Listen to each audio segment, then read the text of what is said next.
Welcome to the Let It Bleed podcast, a place where you can hear the liquor-fueled ramblings of two narcissistic wizards who conjure the essence of inspirational people every week and bring it straight to you. And just how do you plan on doing that? Magic. Motherfucker. And now for the wizards themselves, David Amaya and Phil Arroyo. It's already happening. See, so he said the Indians, referring to the Native Americans, saying that at least the Native Americans respect the white man. Pretty like it was pretty bad, you know. If it was if it was damn real, it, Aleister was pretty Crowley, bad. why? You know. Oh man, well, luckily we haven't based too much. Like, yeah, we I think we've mentioned it here and there. It's mostly people on. I'm just like, you know, just smiling on. I didn't know that shit. That's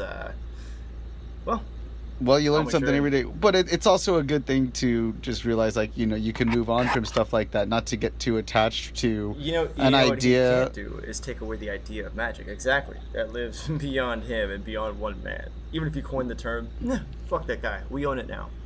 Right.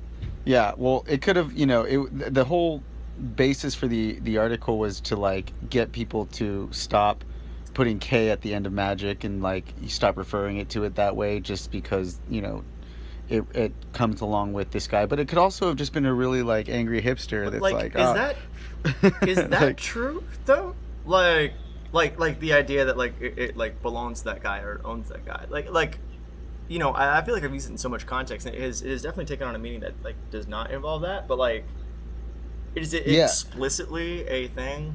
Apparently he's the one that coined the term with the K at the end of it. I mean, just because he coined it, you know? I mean, yeah, that's true.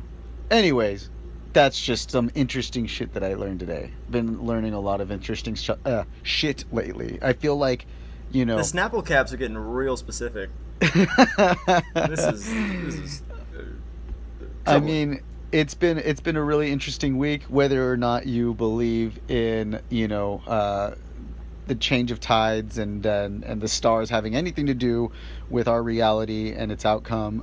It's been interesting lately to see the patterns of so many friends of mine as well as myself, like just this period of like crazy like overstimulation, but for me not necessarily in a bad way. Like I've been just like so curious and so like I've just been thirsting for, you know, knowledge and things that I love, you know, like just like researching and learning so much and wanting to, because you know there's times where you're just like, I don't want to fucking do anything, like I don't want to read this book right here, I don't want to fucking like but those learn moments when anything. you get them, those are a fucking gift. I get what you're saying. Yeah. Shit has been in turmoil, as people will probably might have noticed last week, as the podcast went up a day late because the podcast was literally locked in my car in a fucking municipal parking garage overnight. So I couldn't do anything about it. Literally, all of this genius was stuck on a hard drive in my trunk in a fucking parking lot. That should really label their hours of operation a little bit better. Yeah, that it's always really you know, it's just kind of like an annoying or it's really just a scary thing when you're out like in places that you're not from and you just don't know like where you could park your car overnight, like in especially metropolitan areas, because you're just like, I don't know like what the crazy rule is. You feel like there's gonna be a sign around the corner that you just didn't see with some like fine print on it that's gonna like, you know, be the reason why it doesn't matter that you got towed. Like you're just like, what? As much as I'm bitching, I should have known better. I did not realize it wasn't just a parking garage. It was fucking traffic court. Oh. So yeah. So like I can't blame anybody but myself, really. And I got a nobody's fault but mine. I think I caught him at a weird time. You know, I got there. It had to have been 2 minutes before they officially closed and nobody was there. So I thought that's just like how it operated, you know, like I paid on the way out or something. And then I fucking go out there a couple hours later. I'm like, oh shit, fuck. And so I was thinking, wait, that doesn't make sense. So maybe my car has not been towed and it's still there. And so I decided to go about, you know, an hour 45 minutes before they open. So this is like 5 a.m. I'm like showing up at this parking garage again. And the security guard's there, right? He had just opened the door And he's kind of just like fucking with some paperwork. His car's parked halfway into it, like they're clearly not open. And so I just like was like, all right, and I just like walked briskly right past him. I'm like, I need to go see if my fucking car's there. And he's like, hey, what are you doing? What are you doing? Yeah, what are you? I was like, oh, I'm just getting my car. I was like, getting your car? What do you mean? I just was like, you know what? I'm gonna go for confusing. I was like, oh yeah, my car. He's like, what do you mean your car? Why is your car here? I'm like, oh, it was an accident. He's like, an accident? What? I don't know. What do you mean an accident? And I'm still walking this whole time, and I'm just getting closer and closer, and then I'm in range, and I see my car still there. I'm like unlocking it. He's like, an accident? What do you mean? I'm like, oh, like I didn't mean to do it. And he's like, wait, what? And then like right then, I just like opened the door, got in the car, fucking turned it on, and just Nicolas Cage, Gone in 60 Seconds, that bitch. Just got the fuck out of there, drove around him, out that door, and I was done. So it's like, I am not fucking getting my shit towed right now. I'm not stopping to explain this to this dude, and I'm definitely not paying the goddamn $10, alright? I have been through enough tonight. What? Wait, so this was in the morning, you're saying? You went and got... Yeah, okay. I got up at 5 in the morning to go pull this heist. Because I thought that was my best option. Oh my gosh, this is and hilarious. Guess what? It fucking worked. Okay? But that's the best part about it. This would have been a really shitty story if it didn't work, but it fucking worked. So are you saying that they were going to tow your car? Oh, yeah. Oh, really? Yeah, he would have, but the second the dude would have finished his rounds in the morning and seen that there was like this car there that had no sign stickers on it or like shit like that, like my shit was gonna get towed. Wow. And so I just fucking, I'm not waiting for business hours and calling them and asking for permission. Fuck no. Right. I got there early at the same time. I fucking raided that shit and got out of there. That's interesting though, because I mean, like, why wouldn't they check to see if there were any cars there before they decided to close up the thing? You know.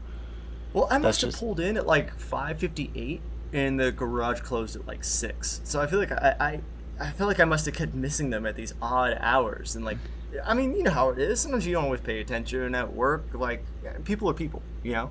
I was like, fuck, maybe there's an opening there. Maybe I can do something about that. And it fucking worked out. I was like, oh shit, I can't believe that worked. And then I went back to my hotel, checked in, because all my shit was in there. It was the first day I got in here. And then I was like, all right, cool. I laid down on my bed, and then my alarm went off like 15 minutes later. It's like, oh, time to shower and go to work. And I worked a 12-hour shift after that, and then I died.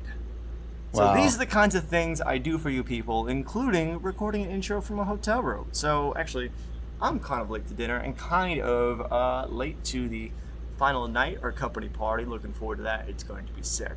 We'll talk. Well, yeah, we're going on and on when really we're supposed to be introducing our guest for the show today. So you want to go ahead and do that? The illustrious Laurence Gonzales, the master of arbitrage. Oh. It got real arbitragey in there. Arbitragey P. Henson. Like, it was good, man. It was good. We learned some shit, son. Now, he's a real eclectic dude. You know? Yeah. He's a fucking go-getter, man. And he's lived a lot of life in his time. He's just a real interesting cat. It's why... Oh, well, you know, it's why he's the only, like, person I didn't know beforehand, kind of stranger, that I've ever let into my house. And I was like, this guy, he's fucking rad. He's cool, man.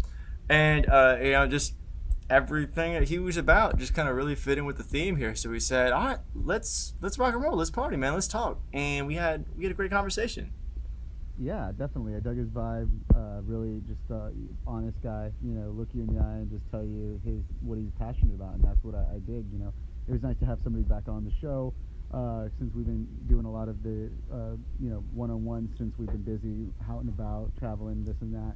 It was nice to be back in the studio and have your roommate in there and have him just, you know, share with us some of his passions and you know, kind of really show exactly what we're all about, you know, just hustling away and getting shit done and following your dreams. So check it out, listen, and it's a good episode. And you know what's great is that, like, you know, we're recording this intro like kind of a little bit after the conversation, so I'm trying to remember exactly how we got here. But in my notes as possible episode titles, I have Creativity Babadook and Lit Applebee's. I don't remember what the fuck. I don't remember what the fuck that's for. But I you're gonna go ahead and listen to the episode, and we're all going to discover it together. Right on. Well, we had a lot of fun, guys. It was fun. Without any further ado, we're gonna get right into it. So go on and play.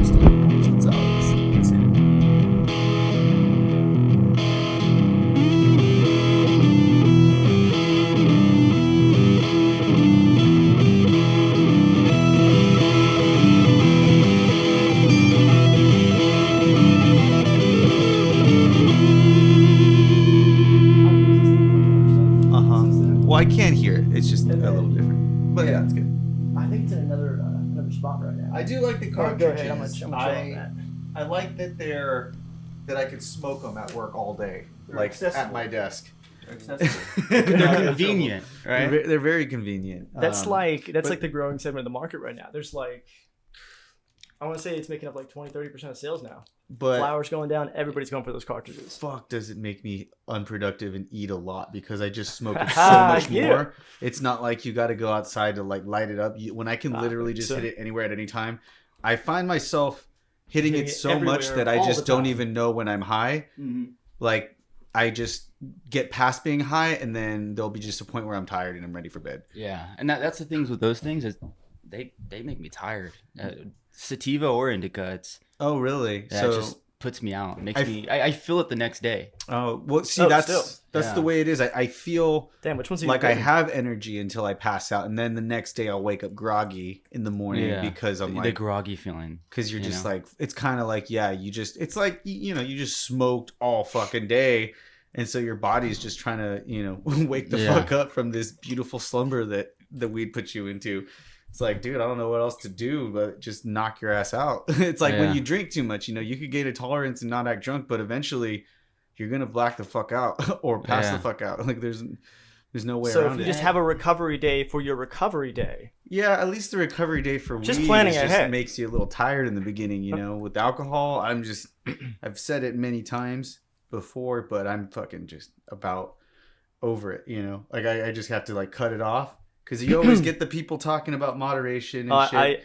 I can't wait to hear the story about when you decided to uncut it off. Well, I whenever haven't that's gonna started technically to cut it off yet, but I'm at the point where I'm deciding that I need to because Oh, the longer you do, like the bigger shit show it is. The Well, time that you yeah. break You it know, too, and it's it's fabulous. almost like I love don't these even want to stories. announce it or say it, period, just so I can do it.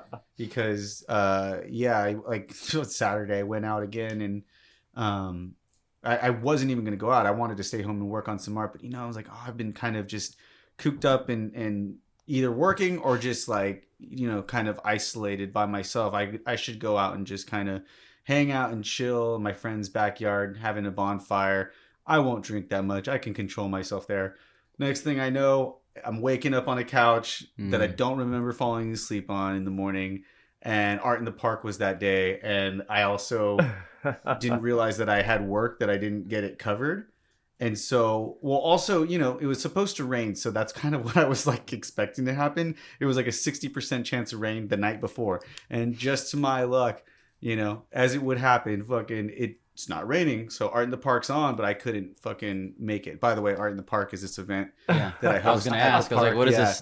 Because it It's- sounds interesting. Yeah, you this know? this event that once a month we do, and I felt really fucked up because I couldn't make it to this event. Like I couldn't go, and Yeah. I'm the one who basically Yeah, you started this it. whole It thing. is, So, it is his event. you like know? Oh, wow. I That's never great. would have thought that I would miss an event like that, and like it was raining, so it wasn't. But that's kind of a beautiful thing, man. That like you have built this thing and created it and built it up in That's such a way that it can live without you That too. is- Like that's- that yeah. speaks to the power of it right there. Man. That's What got fucking you into true. that?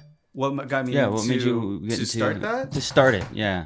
Man, I'm just chock full of ideas, but no fucking discipline. So I'm like coming up with all these ideas all the time, and some of them like I start off, but then I just get sidetracked with all of these Yeah. different things.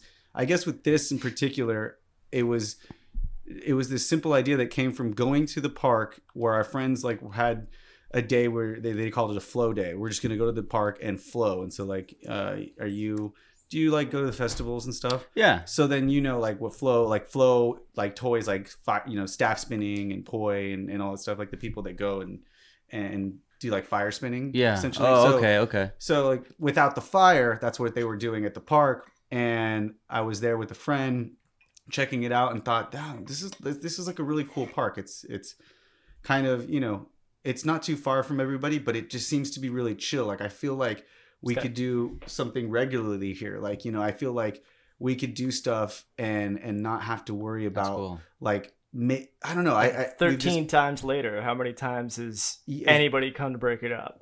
Well, toward the end there, because it got ridiculous with the not the last one that I went to, but the one before that. Like it was this obscene sound system that was it did not need to be there. Like this. Yeah. So the way it's grown and the way that from my original vision, which I'm going to get back to right now, the way it's grown and what it's grown into and along with the fact that I don't have to be there and that these people, that this team that I've kind of just built or we've all just kind of, come together from this art in the park was able to take it over. That's been beautiful, and like the fact that we're now almost like a mini little festival. Like we have DJs and the sound system. What's your turnout? How many people usually?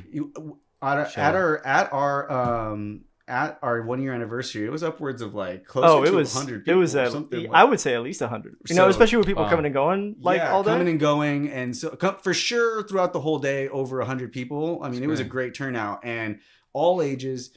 But back to your question, what made me started, I saw all that and I thought we could be doing this. Why aren't we doing this?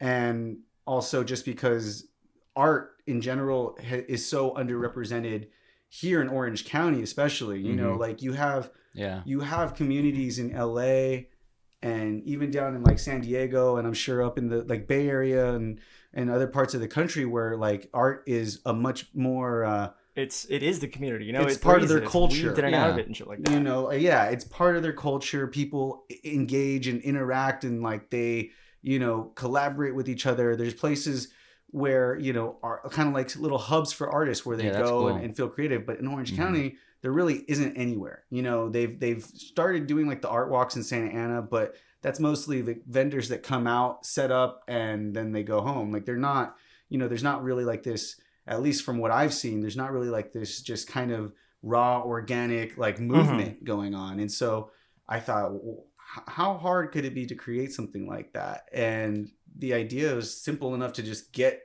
people to come out of all different calibers of art or mediums or whatever and just basically kick it in the park, because that's what it was for like the first 6 months. It was just people kicking it. Like there was very little art going on, but we've come a long way in like figuring out themes and activities and things to get people pumped. And like as we go, it's kind of cool because we don't want it to just become this like mundane thing. We want to keep it interesting and unconventional and just come up with random stuff that's fun with random themes to really like, spark something unique. So spark something that So did this all happen by word of mouth, or did you actually social media, Facebook groups, I'm guessing, things like that? You have to in that. I mean, almost barely as much as I would be doing just for my own fucking personal life and shenanigans anyway. Like it's not that much, not like that much. It really was kind of like minimal. There was no real plan to it. There's just like the network that we got of people who are just always down for some shit like that. It's just and it's the best idea.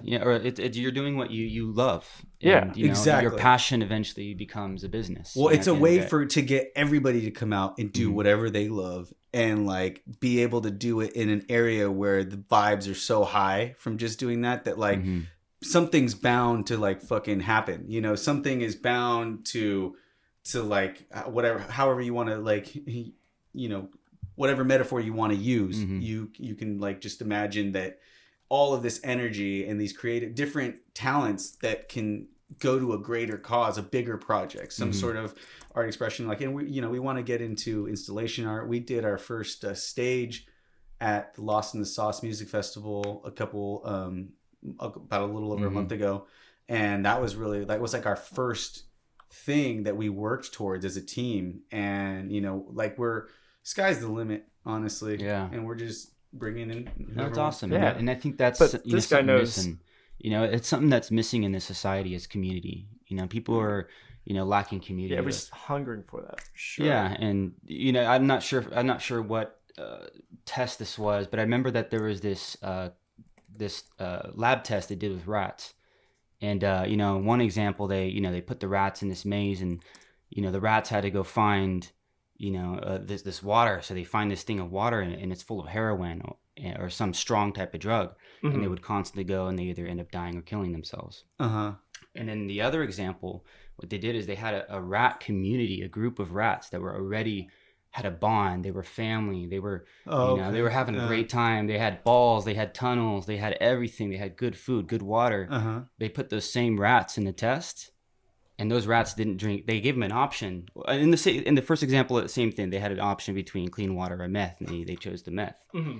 The meth water. In the second example, there was water or the meth water, and these rats went for the clean water. Uh-huh. And they never got involved with the meth. So it explains that, with community, with connection, it prevents things such as anxiety or depression, in society. So it's kind of crazy. The more that we're connected, the less that we feel bad about ourselves. But the thing is, we're so distracted by everything that's happening, the news. That's very true. The instant gratification between notifications distracting you. You get a notification, we pause what we're doing. I think, like the guy fucking who set himself on fire in front of the White House. Yeah, I fucking saw that. Wait, what? Shit. Yeah, dude. So, and it was so casually brought up. I'm surprised that it's not. Until I don't watch the news. Oh man, I'm surprised it's not bigger, like news or whatever, because even like TMZ, it was like a few hours after the thing had happened, like.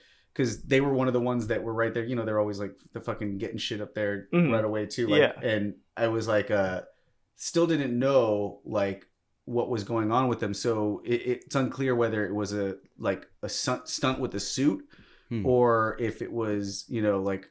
Usually you gotta go to Live Leak for that shit. It was just, How's it usually gotta go to Live Leak to get the first on that shit, man? I mean, yeah, I don't even know. Facebook, just like anything else, where somebody's like, dude, somebody just fucking set themselves on fire, and then so you're like, what? But I looked it up, and it wasn't. I guess it wasn't as prominent as I thought news like that would be. Like that was pretty fucking gnarly. It's just this guy on fire. Well, he chose to do it on the day that Robert Mueller decided himself to come out and hold a press conference for the first time ever and respond to some shit. Why did he set himself on fire? Nobody knows. Like, and now that you mentioned, I think we generally have a good idea. Well, now that you mention that, though, but like as far as like what where he could stand or what he's trying to say, like anybody can make a speculation. But if people are fucking crazy right now too, like it could have been a protest. It could have just been like this guy lost his mind. Different. Yeah, I was thinking. I'm thinking it's probably a protest. It's probably somebody who just does not know what to do, and they see fucking authoritarianism creeping in, and they just going full, one of those monks in Well, I definitely am going to go with thinking that it is something more on this way of that. But I was also wondering if it wasn't AI or some form of like robot because or fake news. Well, it never happened. No, an AI thing because of the fact that he kept walking on fire like that. He was either wearing a suit or it was like some fucking other thing. Because like they were saying that a guy just can't like walk like that far while being that like engulfed and like entrenched in fire. Like there was definitely more of a plan to it than just like a regular guy that lit himself on fire. You're not sure if he died or what happened after? I mean, I have no doubt that it was a protest of some sort or, but like, just like, what the fuck? Honestly, it kind of like, it's kind of crazy that like, I forgot about that already today. It's like, because you've got so much more notifications, so much more stuff is happening. Like other crazy shit was going on. Like that like registered for like 15 minutes earlier today, and then I just moved like. Well, that's what one of my friends was saying. Like, what kind of like? It's like that sucks that if it was a protest, that it doesn't seem like it's gaining that much traction or anything. Dude, yeah, that's Farrah Fawcett dying in the same day as Michael Jackson. That's just that fucking blows, man. Like your shit just goes out there. Like, can you at least he's probably not around to be this pissed about how little coverage that got. Yeah. Well, they said. That's what I mean. The last report was that he went to the hospital with life-threatening injuries and did not confirm death or anything yet. Can you imagine if he's alive? That's going to fucking suck. It'd be so pissed to realize it's not even on the news that night. Like, oh my gosh. But anyway, brutal. So, I agree to what your point was. We went off on a fucking side tangent there just to give an example of, what a lack of community as a whole or in, the amount of communities, in all across the country, motivation what for they me can to, do. switch out this meth water for real water. Yeah. Don't do that. So I met you a couple times before. You're Yeah. Lawrence. You're Phil's buddy and pal, and we brought you on Cool, on yeah. the show to this Thanks, very guys. Appreciate it. very professional studio that like I know it was kind of a trek for you. So we thank you for coming out here tonight. That's Yeah, like appreciate it. 19, 20 steps. That's Yeah. crazy. That's, So, that's a long trek, man. You know, yeah, we know that you took over the place of our boy Aaron, who's been on Yeah. the show a couple times. Oh, really? Has he? Oh, yeah, He's a great guy. yeah. That guy's awesome. Yeah, man, he's a good dude. So, so I actually have not really like explained to him every like your Yeah. whole background yet. So why don't you lay it on us? Because when you're talking about passions, driving business, and having being a self starter Yeah. and making something that is ultimately successful. Like I know you identify with that. So Yeah. Well, growing up, I mean, I never really had anything to do. I'm from Turlock, California, up Northern California, right smack dab in the middle of California, where you put your finger on the map in the middle, you're hitting Modesto, Turlock, Yeah, California. yeah. Mhm. I kind of grew up in just, a suburban town, and, eventually, got the hell out of there because there was really nothing there. There was a mall, there was a movie theater, cows, that's pretty much it. So that area kind of reminds me of like when I go to certain parts of Colorado or Wyoming where my cousins live. yeah.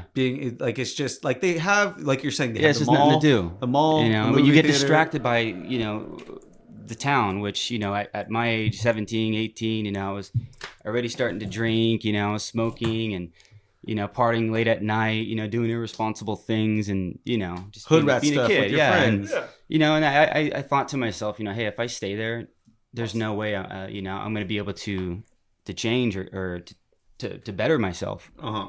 I said 18. I was like, hey, I'm just going to hit another town, and I went up to Oxnard, Ventura area and, Okay. just, working restaurant and, started getting a little bit more involved with, How'd you like it there?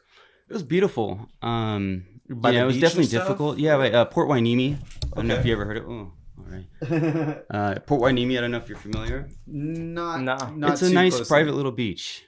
It's cool over there. Okay. There's a military base over there. That's pretty big. Sounds dope. But It is beautiful though, being Yeah. right by the ocean right there. It's it's like more serene because you're just outside the like major hustle and bustle of yeah. LA.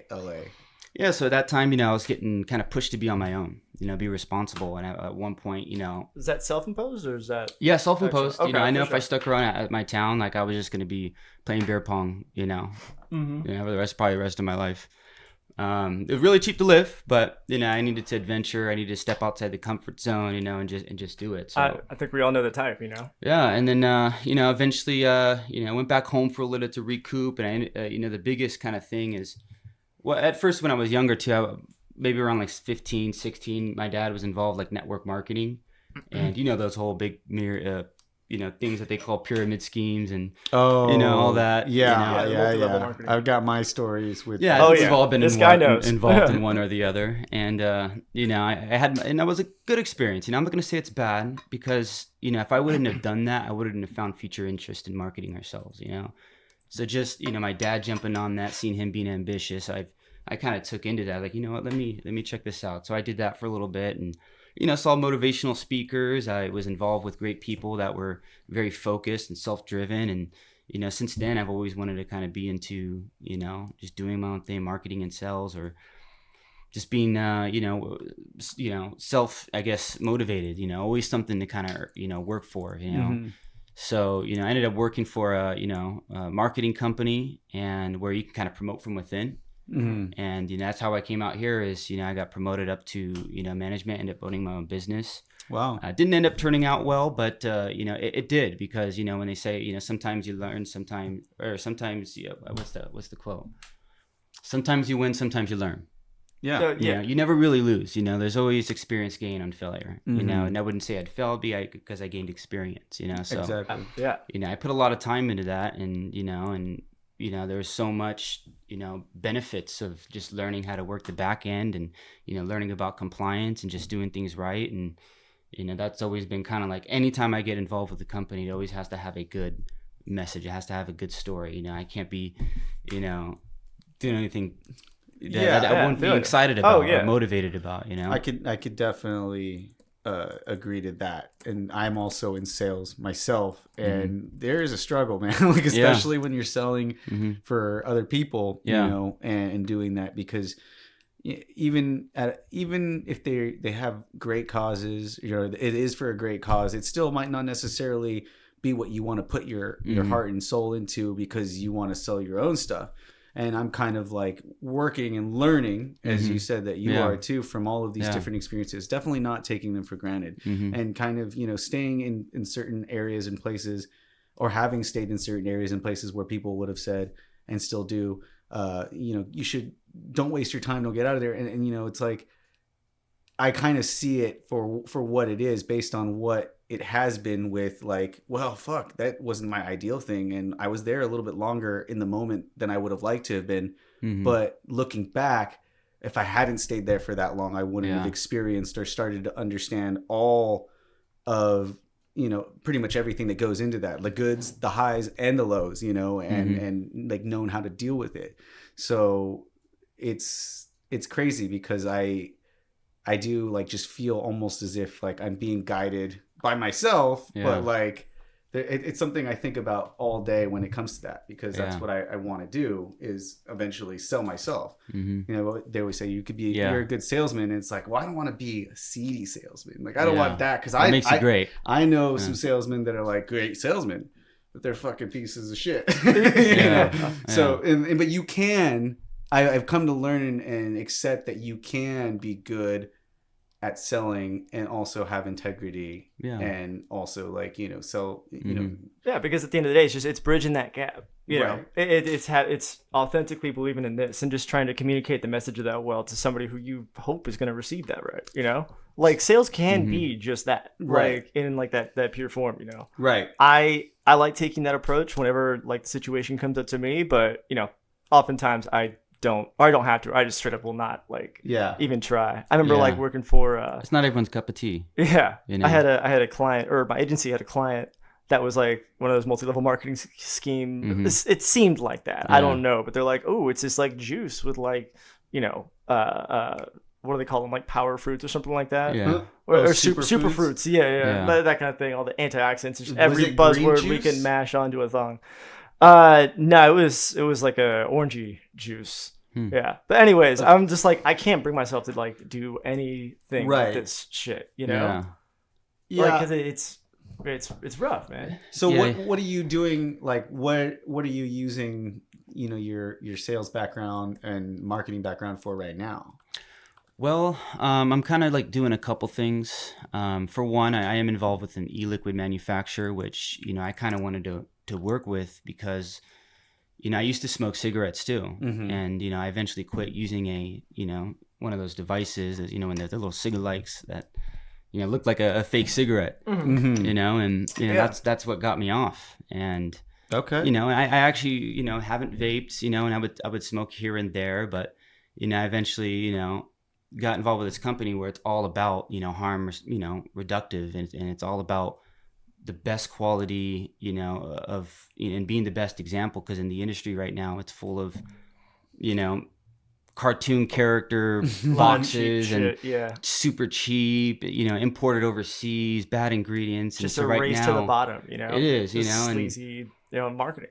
Yeah, and, you know, of course, there's a lot of a battle in the industry right now with, you know, FDA and, you know, big pharmaceutical companies that, you know, they all need to make their money, you know, else that wouldn't be a good thing, you know. So they're definitely fighting the industry, and I mean, it's just it always Fully just legal's gets me like how 30%, 32% tax or something like that.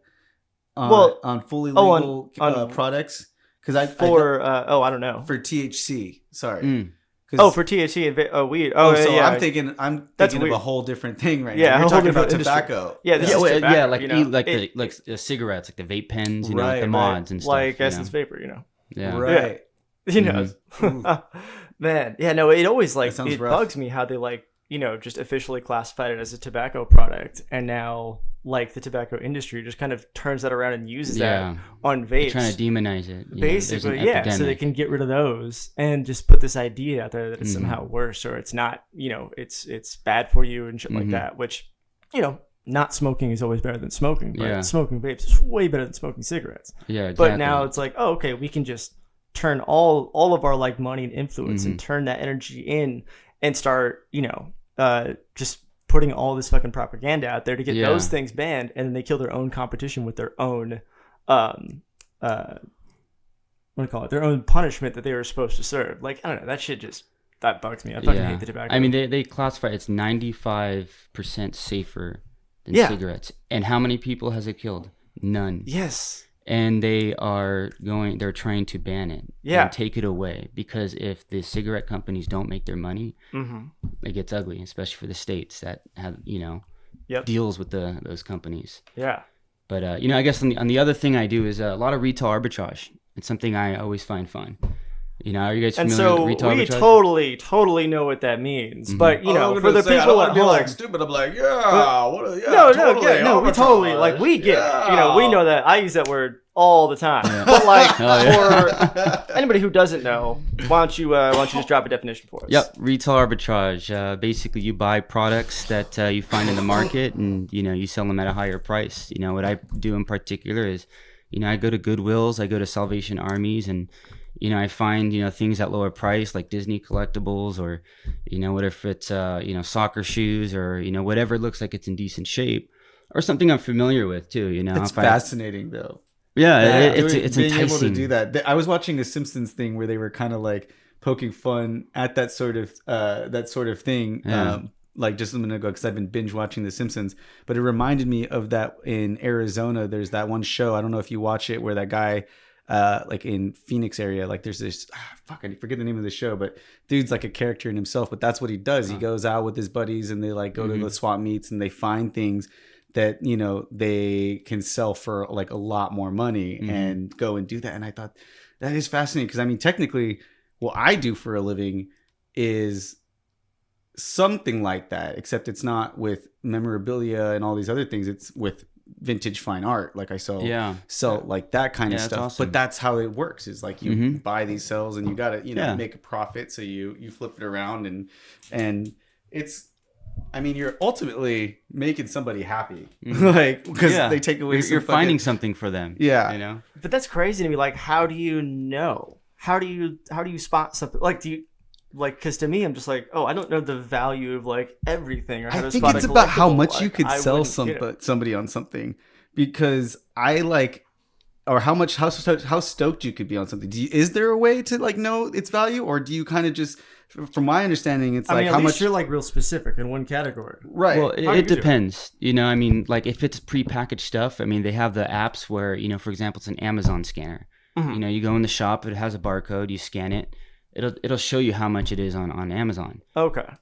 So otherwise, that's like the standard to go off of then, because it's they like have a little scanner. That'd be like the lowest price for it, basically. And then you can do your quick searches through OfferUp, Letgo, and just see what kind it is. And it has to be something relevant. If you're picking up some old skates that are missing the buckles and missing the wheel, you're gonna move that. Amazon made it harder. Like obviously they made it harder for small businesses in a lot of ways, I would imagine, being that they like can provide just so much at like nothing, but eating our entire economy. So but like has it made a difference for you in a negative way? I kind of use it as a source, and I don't really sell through Amazon. So I sell through Letgo, OfferUp, and it goes as quick, know, and it's just anytime an opportunity comes too, and sometimes it could just be something you're involved with, so I play music, so if I see an instrument and I look it up and I'll figure out if it's worth anything, and if I know, if I'm pretty familiar with the brand, or see if it's in good shape, so if it's anything that you do, or that about, hey, if a skateboarder, you can go pick up a skateboard, put it all together, and so there's no niche with you. It's like whatever that somebody can enjoy. Well, I have my niche. Shoes, I sell a lot of shoes, board games that are on demand, things like that. From larger items to I found Disney collectibles before, like selling Tinkerbell Disney collectible, got it $6. I sold it for $75. What shoes do you sell like the most? Nikes? I sell a lot of soccer shoes. Okay. I pick them up in season, or off season, and then I sell them during season. So I'll hold on to a lot of those as well. Right. All right. Or do people get as crazy about those to do like Air Force Ones and shit? I don't get into all the Yeah, but cool like, do shoes people? and all. Is there But like people another? get really bad. I heard like a 16-year-old kid is a millionaire selling those.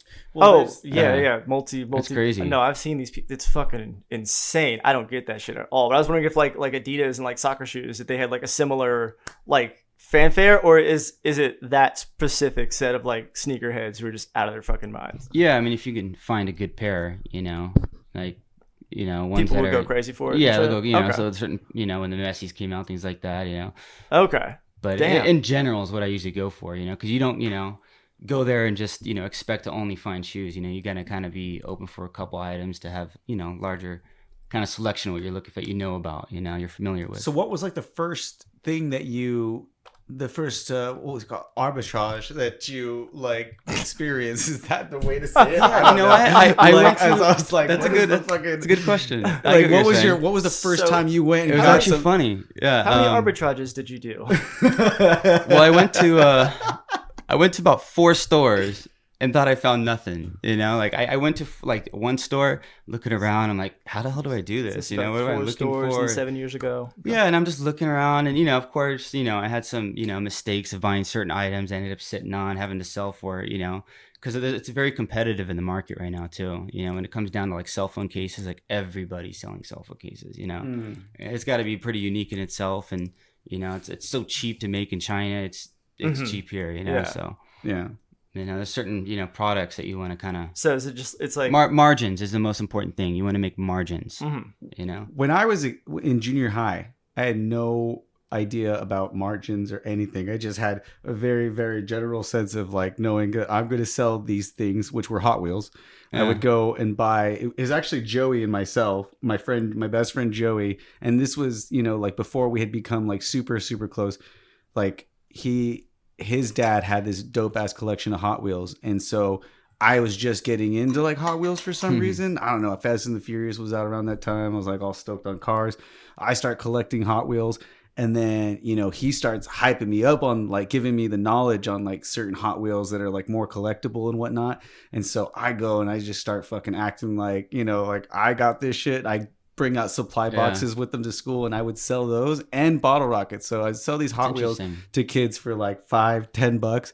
He had to use the tracks to keep all the bitches off of. I was convincing these kids that they needed these fucking Hot Wheels, dude. And then their fucking bottle rockets, I got them for like 10 cents a piece at like in Wyoming and shit, and I would sell them for $1 a piece. Yeah. And this is how I saved up for my very first amplifier. Because my parents didn't like buy, musical equipment for me. It could be anything else, but not that. So this was how I like hustled. I didn't know anything about like margins or anything. I was just like, nope, I'm just gonna fucking buy low, sell high, buy low, sell high. That's the way to do it. And they don't teach you that in school. Nah. Like how to, it's so crazy. They're wasting their time. So much of this is just like stuff they don't teach you in school. They're just like the second you start actually just doing something. That's when all that knowledge floods in. You're just like, oh shit, you get a sense of how that feels, and you learn way quicker. To be fair, I also did think that I believed that all these Hot Wheels were dope as fuck. Like I really thought that I was selling them like the dopest of the dope collectible shit, and I had this stuff. And a couple years later, or actually a few years later, after high school, I was serving at Red Robin at the time. Yeah. There was like a convention for Hot Wheels right across the street at the Hyatt. These guys came in, I served them, I told them I had a collection. They're like, oh, why don't you bring some over. We'll take a look at them. These guys like looked at them for like 2 seconds and were just like, this kid fucking guy wasted our time, because they didn't want to wheel and deal with the. They were not apparently worth a goddamn thing. So that's when it was like, oh fuck, I was a con man. Gotcha. Yeah. It's like I'm never going to arbitrage again. I'm never going back into arbitrage again. It sounds like it should be the name of a city or something, like in fucking Budapest. I'm sure it probably is. It probably is, man. It's somewhere. Yeah. It sounds like someone like Flash Gordon would fight. Arbitrage!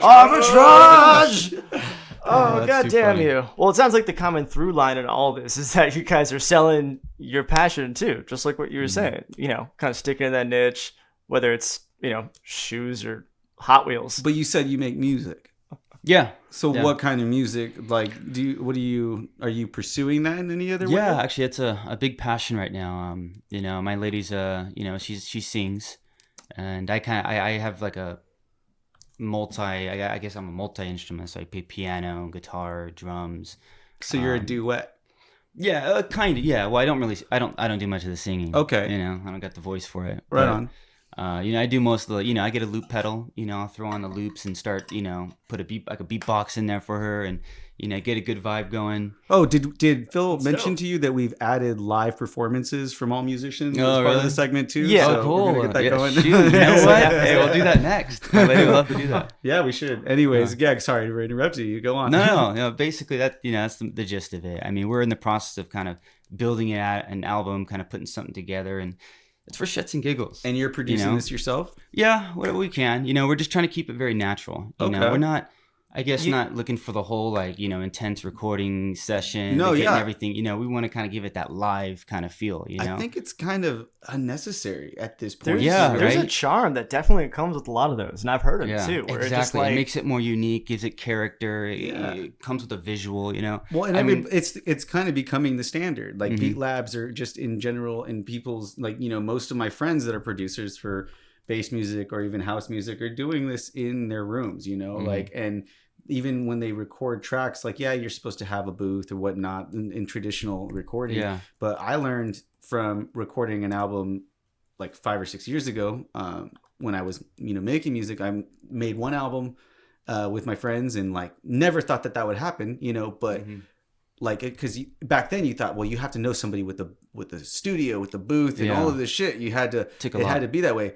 Like, no, we recorded this like literally down the street in my buddy's apartment in his living room, you know, and all the vocals and everything too. Like maybe once or twice went into the restroom and like closed the door so that there's no sound, but that really didn't do anything. I mean, with filters and such, you can, you know, kind of block out the sound, or as you're saying, give it that organic and raw, that live feel to it. You know, you don't want it overproduced. And I like that. I think that's really keeping it natural. Yeah, you know, because like all of your favorite music was produced on like old technology, you know, growing up. Yeah. So it's like, fuck it. You know, you don't need all that, like, that fancy shit. Yeah. And I'm really digging it. Like, I've heard some pretty cool, like, just kind of folksy, almost like duet, you know, things that were recorded kind of, you know, it kind of seems a little bit cheaply, but that, yeah, that gives it its charm. Oh, man. And it's fun too. And I would say that's my biggest passion is playing music. So, you know? like, what I don't like classifying genres as much anymore because they're kind of they're all over the place, like within, you know, the new way that it's produced. Like, I don't like calling it electronic music because even that's like just kind of like fucking big. It's just music. But how about what inspires you? Yeah, like who would you like? What kind of sound would you say that your stuff is? Well, we definitely have reggae at heart. You know? I definitely have, you know, some reggae history. You know, just, you know, from Bob Marley, you know, all the way to Revolution today. You know, like, you know, reggae has always been kind of in my culture, you know, a little bit. So I think that's always been, you know, a focus is, you know, creating kind of like that indie acoustic reggae kind of feel, you know. So I've always kind of leaned in that direction for the most part. Okay. That's out in Turlock? Is it like a big thing? Oh no, is that what you meant? Just you know, music, just reggae has always been my kind of inspiration. Oh, okay, okay. Yeah. I was thinking, like, I know, like, Long Beach got like a big scene for that. Well, I'm not really sure why. why. Oh, I see what you're saying. Yeah. I was gonna ask you, like, are you a fan of Sublime? And, you know, of course, yeah, absolutely. Well, no, this is Huntington Beach, but I always pride myself on being from Garden Grove. When Yeah, he wrote that song about Garbage Grove. We wrote things strict to Garden Grove. You know, that's. Oh, man. I swear, one day I'm gonna write a story, somewhat about my own life, and have it take place in Garden Grove, and it's gonna like be a movie with that as the opening theme song. Yeah, it'll probably be a 5-minute movie because nothing goes on in Garden Grove at all. I know. But it'll Right? happen. It's gonna fucking happen. But hey, Netflix will probably greenlight it anyway. Dude, Yeah. I'm telling you, let's fucking... I actually had this conversation today with a buddy of mine, a friend who I've met just from fucking sitting at work. This guy comes in like maybe once a week. He'll get a cup of coffee and come and sit down and talk to me for like an hour and a half. His name's Tony. Fucking cool guy. Like, you know, he's definitely of an older generation and has like a different perspective on a lot of things, but we can discuss and talk about these things in a lot of ways where we can just, you know, I do learn stuff from this guy, you know, and he owns a business where he rents out expensive, like professional like cinematic camera type shit. And so he was just telling me today, because we were talking shit on like Game of Thrones and, you know, like we were just going over a lot of things that we were agreeing upon. He's like, you know, I think I kind of want to work with you one day. Like, he's like, honestly, like if he's like, you seem like if you went to go and actually take classes on writing or something, or at least, you know, like taught yourself how to write and like learn how to write a script and learn how to, you know, do exercises that can help you take your ideas, because you've got lots of ideas, and putting them down. I think that, you know, we could do something. He's like, we could make something with this, you know. I've got the camera equipment to do it and the experience and enough to direct it. And like, so I was just like, that's how that sort of thing happens, where you have, even if that doesn't go through, it's like, there's been so many cases where these things, something that I would have dreamed about as a kid, like, oh, you know, as a kid, I've had dreams to be everything. I wanted to be even a rapper at one point. Like, I was like, you know, I was there. Do all this shit. Yeah. And so you're just like, you fantasize about like writing your own movie, directing your own thing, but you're just in the back of your mind thinking that's a pipe dream. It will never happen, because who am I to go off and, you know, be able to pay or afford to do all this? Like, it just didn't make sense. But now, as I'm getting older and we're you know, just engaging and living this life, like all of these pieces are kind of fucking falling into place that way, where it's like, you know, like the idea of making a movie like, or a show like It's Bruno is not very far off at all, you know, or starting your own fucking podcast, you know, or like anything really. I mean, yeah. Oh shit! I just totally lost my train of thought because I smoked way too much weed. An irresponsible amount of weed around like minute 10, 15 of this episode. Cottonmouth. Oh yeah, cottonmouth as fuck. Oh yeah. Shit.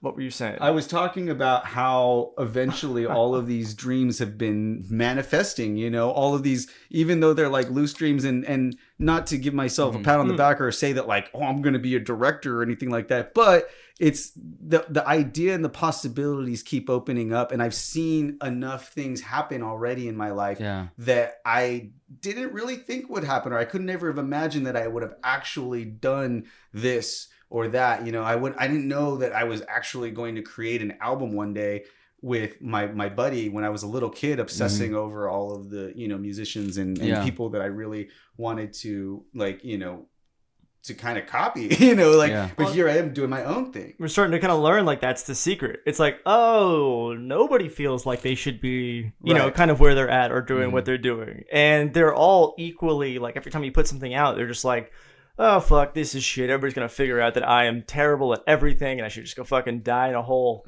Yeah. And we're starting to realize, oh, if everybody kind of feels like that, it's kind of freeing, you know?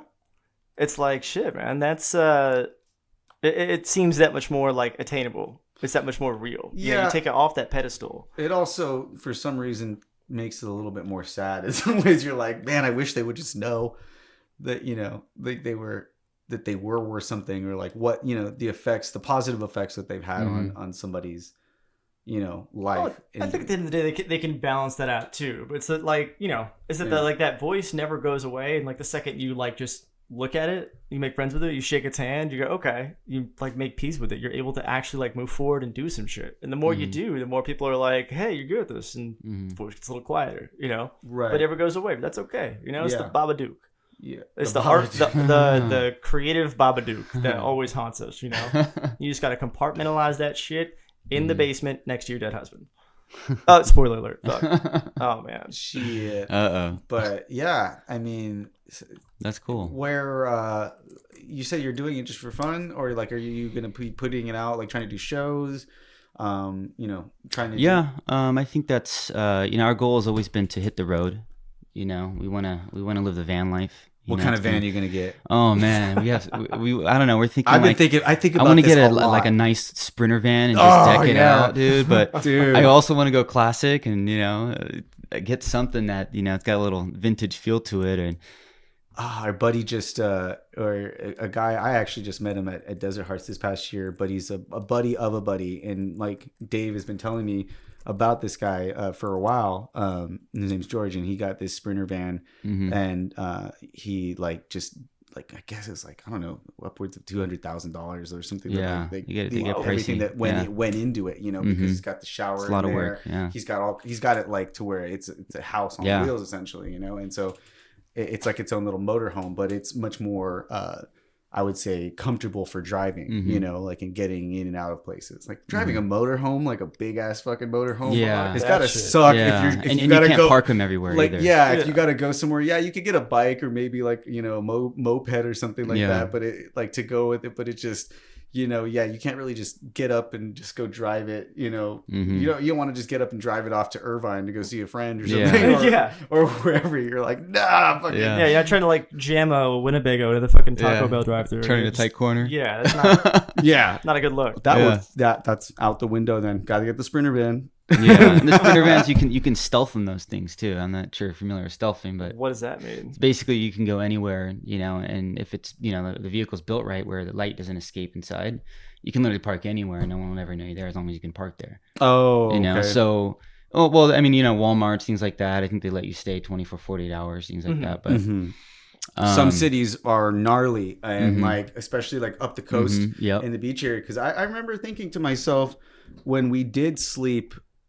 And I didn't know at the time that we could have got a big fine, but we ended up sleeping out near Hearst Castle, kind of across the street on this land as we were going up. And I'm thinking to myself, like, you know, I know this is way out here from a lot of people, but you would think that there would be more people out here at night fucking around or doing stuff, you know, but apparently they're just really sleepy towns and they are very strict on some cities are, they're very strict on people like keeping the colors off of Hearst Castle. Sleeping, you're not supposed to sleep in your car, you know. And like I'm talking all the way through San Luis Obispo County, SLO County, but it's not like that if you go up to Eureka, you know, you got fucking, you know, you can go anywhere. It's like very overpopulated with, you know, homeless people and it's just completely different just because of that one thing, you know. You can't sleep in your cars and stuff up there. It's an eerie place though. It's like it's really peaceful and stuff, but it's kind of fucking boring. It can be, especially if you don't manage your time right, you know. You gotta kind of be, you know, kind of always have to have a plan. So what was the coolest spot to hang out when you lived in Modesto? Cool spot to hang out, I mean, the movie theater, man. That was the that was the spot, you know. There was like a little Funworks next to it, and you know, we'd go there. It's not there anymore, you know, but we'd go there and, you know, take our little skateboards and, you know, hit the DDR machine for a good couple hours, you know, break a sweat. You know, after some DDRing, we go skateboard a little more and, you know, head back home at 11, 12 o'clock at night and get in trouble, you know. I remember when I went to Santa Maria, and like the cool place to go there was Applebee's. It was like the spot where everybody kicked Applebee's. Applebee's. It was like the party place. That's where the bar was popping off and everything. And then, you know, like by midnight, everything's like closing down. And it's like there wasn't like no nightlife or anything up there. Yeah. But that's coast, like kind of near the coast. Yeah. I guess. But it's like up in the same area now. I think Applebee's has changed since then. That's for sure. Oh yeah, it's not the club spot anymore. Huh? No, it's definitely not. And every other Applebee's. I haven't been to a lit Applebee's since 2003, and it's a goddamn shame. You know that? You haven't been to a what? A lit Applebee's. A lit Applebee's. No, it's like any other Applebee's would probably not be like that at all. But you want some of this? Oh sure. There you go. Oh, that's a cool little pen there. So what is the name of your musical project? Like, what do you call yourselves? Well, we call ourselves The Better Places, but we haven't technically got that locked in anywhere. Okay. You know, I like Better that. Places. But, that seems exactly like what I would like. That seems kind of like a perfectly fitting thing for the whole situation that you're talking about. Yeah, and we, you know, right now we're just in the room jammers, you know. And is she from Turlock too? No, she's actually from out here. She's from Santa Ana. Okay. Yeah, so she grew up and raised out, you know, in Santa Ana. And so how did you guys meet?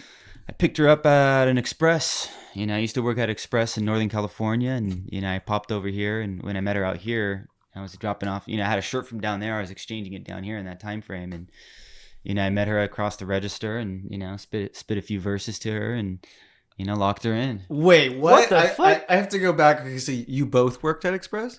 Well, I worked at Express up north. Okay. And I bought a shirt. Uh-huh. So what happened was, you know, when I bought that shirt, when I moved out here permanently. You schmoozed the girl behind the register.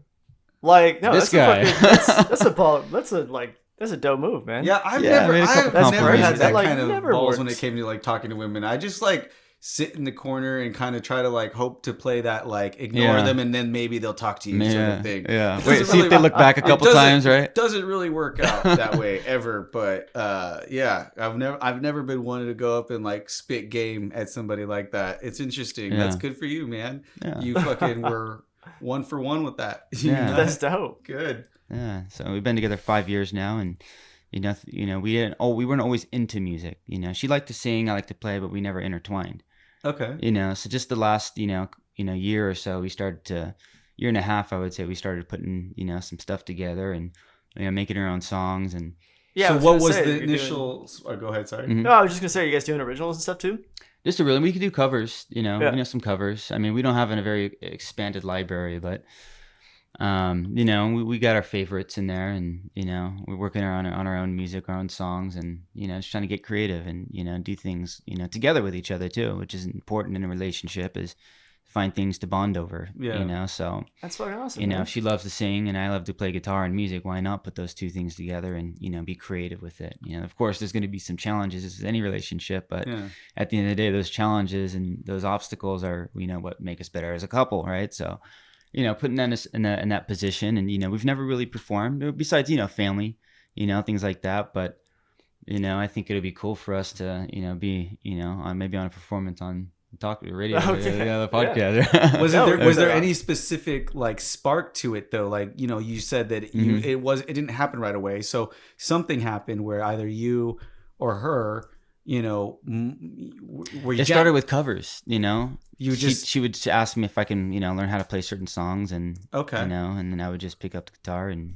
start figuring it out, and she got comfortable, and we're like, okay, well, hey, let's learn, keep doing covers. Right on. We were doing covers for a while, and then let's try something new. I've always tried to be creative with making music, and it was more inside the whole rap game, just writing lyrics and stuff, but never really into reggae style, indie style kind of music. So it's a fun experience. Okay. That's cool. It's man. fun. How long were you guys like working on it or working with it together until you felt like comfortable getting in front of your family or something like that and performing it? Still not comfortable, Okay. There's still a lot Yeah. of nerves that if we were to but at the end of the day those nerves are good for both of us to face, and Absolutely. it's just You know, stepping you just- outside the comfort zone, like I said before. You got to be able to develop and by putting yourself out there and doing something that Performance is a Yeah. whole other thing. Even if Mhm. you're naturally confident in most Mhm. like settings, the most social settings, it still doesn't mean you're going to be like ready to just go up on stage and just feel confident up there, because that's Mhm. a whole different thing. As soon as you get up there and you see people and you're like, fuck, yeah I have to do something right now. Yeah. Like, Yeah. like I've got to recite this shit. You're like, oh fuck. Mhm. It's That's like the biggest jump right there. Yeah. Actually like putting Yeah. yourself out there like that to do it. Because it takes That enough fear. it takes Mhm. enough just to like even try and like maybe Yeah. attempt and go through all that, and then that I always find that interesting whenever somebody like what got them over that hump, because I Yeah. feel like that not just in music or art or whatever you're whatever Mhm. you're doing, like that's something that is universal. Mhm. We all get that over shit. And it's Yeah. like, damn, learning to just look that in the face and just go fuck it and just go Mhm. for it. Like that's a tough skill, but damn, it's fucking why I dope like when it open pays off, mics. man. yeah open mics. That's what's next on our list is open mics. Yeah, it's Yeah. such Start a doing shame that. that it's you get a lot of like confidence from watching other people bomb, but Mhm. Yes. you get the confidence to go up because it's like bungee jumping, but you go on a bungee place where you had to wait like forever to do it because there's so many people in front of you, and you're just Yeah. like, by the time you're up there, you're not scared anymore. You're just kind of Yeah. like, I just You're in saw shock. you're just like, I saw a bunch of people do it, so I know Yeah. that I'm not gonna this It could be okay. this bungee's not gonna rip off, and I'm not gonna die. So let me just go up there and do it. It's kind Yeah. of like the same thing with the stand up comedy, because like once I Yeah. get there, I'm like, like all of a sudden, all the funny shit that I told myself in the morning as I was preparing, in the morning. You gotta take good notes, man. You're just like, fuck, it just falls apart because your nerves just get you going until you see people that go up there and people that make it their thing. And they are bad.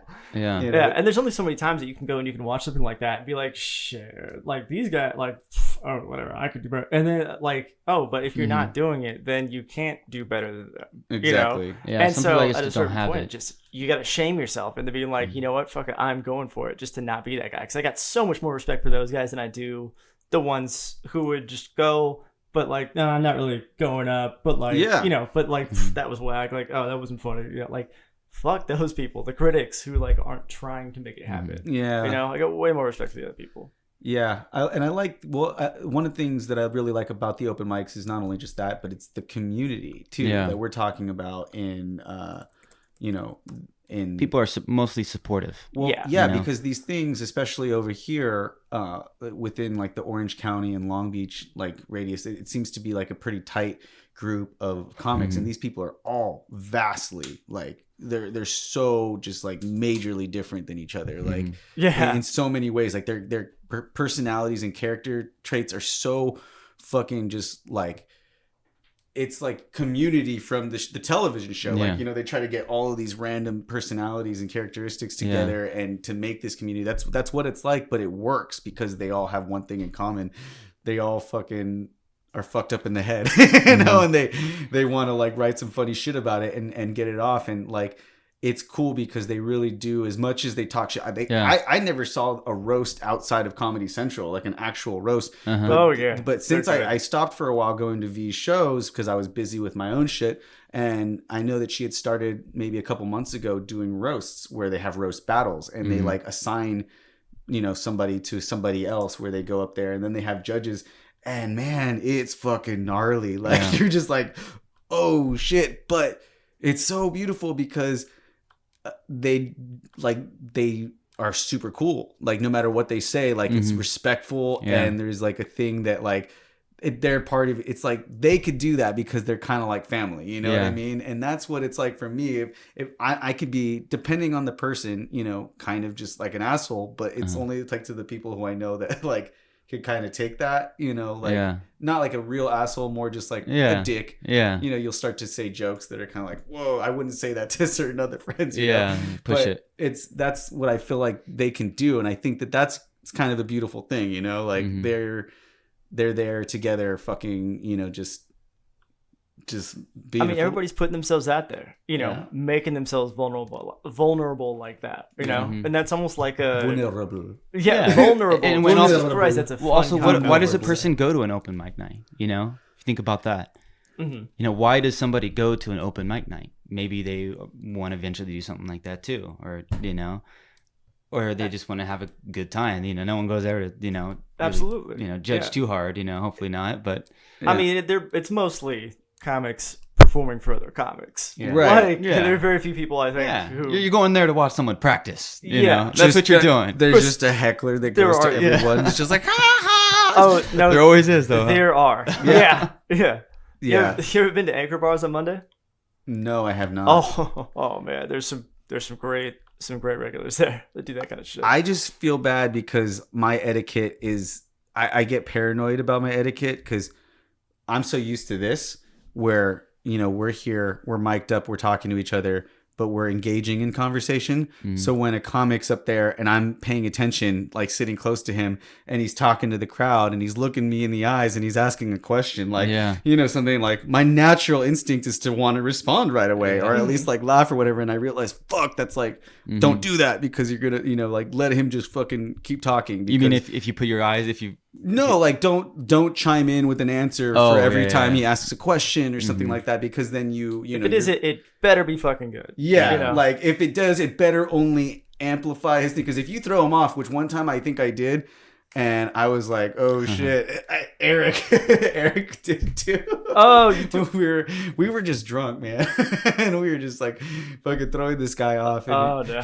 he was like pissed off about it, but it was whatever. Anyway, yeah, I So you were that guy. You were the heckler. no. I wasn't heckling that time of the day. Not the guy that got pissed off, but I mean, I might just be also like more self-conscious about it. But like, I feel like I want to engage in those conversations and interact. So I have to kind of just like sit further back and like try to just observe and not like get too much right there and involved with it. So yeah. Damn. Well, as we're like kind of coming to our close here, hitting like the hour mark, you know. Wow. I want to know. I know, man. It fucking goes quick. I love these things, man.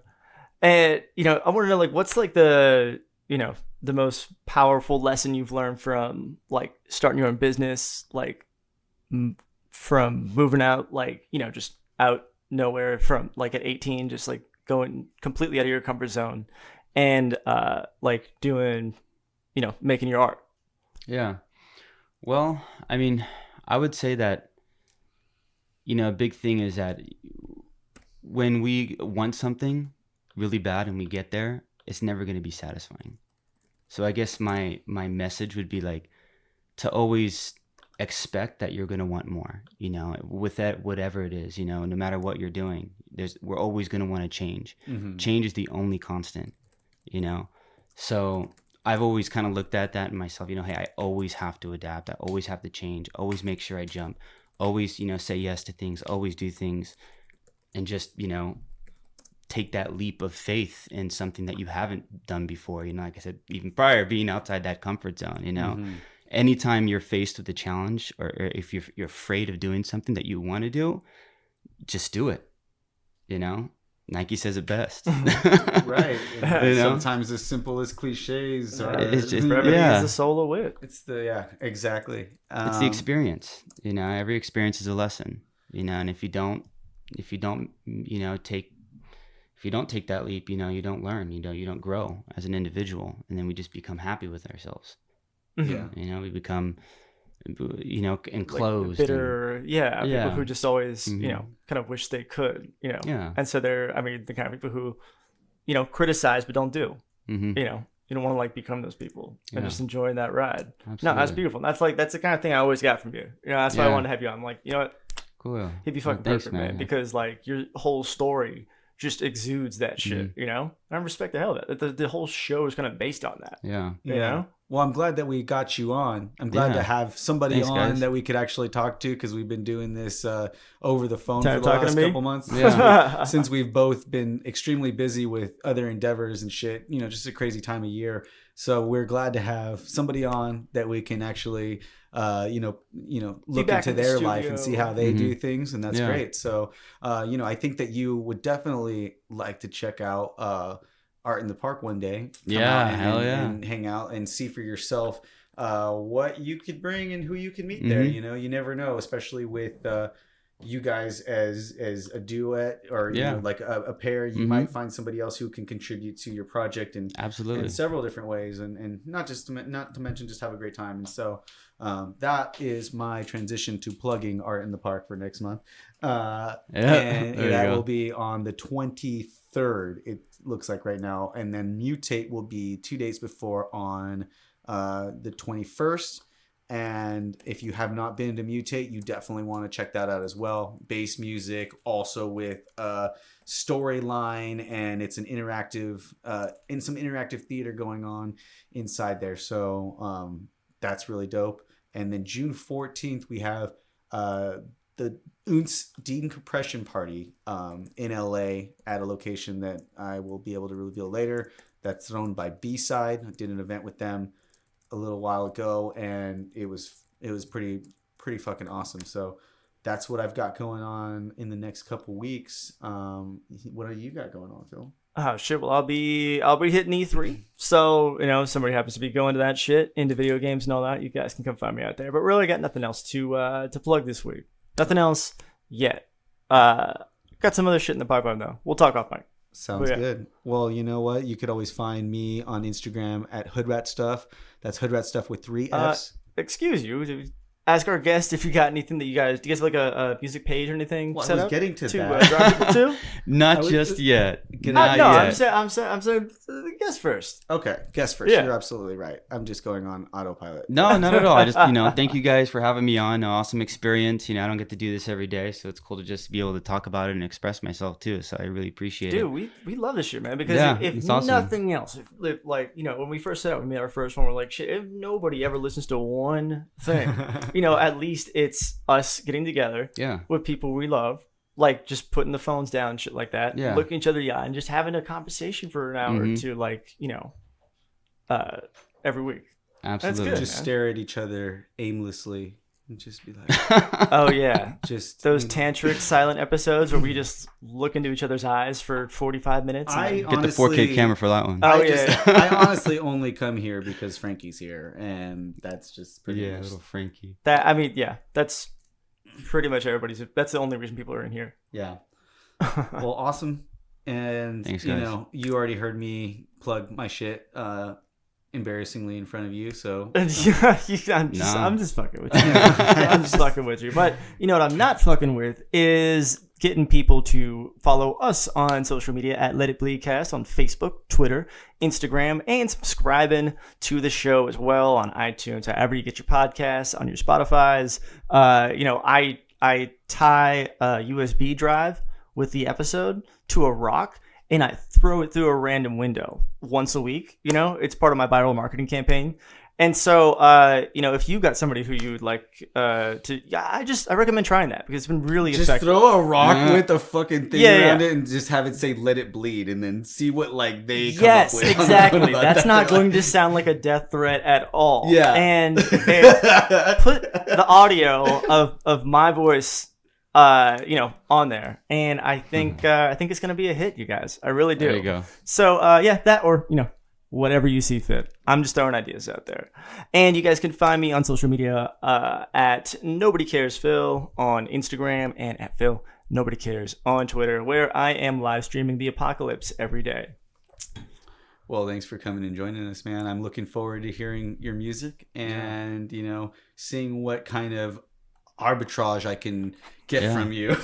Maybe we should go one weekend, man. Arbitrage. Hey, dude, yeah. get me up on my game, bro. I go be like, dude, I need to start hustling. Dude, it's fun. You're like hunting. Dude, you're honestly, scavenging, I would just be buying the shit just to build up in my own room and collect for myself. That's the problem. You can't keep it. That's me. Yeah, Don't I'm get the guy high who in get your own supply, I would man. be that guy getting high on my own exactly. supply. You can't do that. I could go on for stories That's about the how first I rule pretty of much bought arbitrage. back the toys I think my mom sold to the comic book store to get rid of them, but we'll save that for another time. Thank you for coming on. Thank you Appreciate for it. everybody for listening. As always, let it bleed.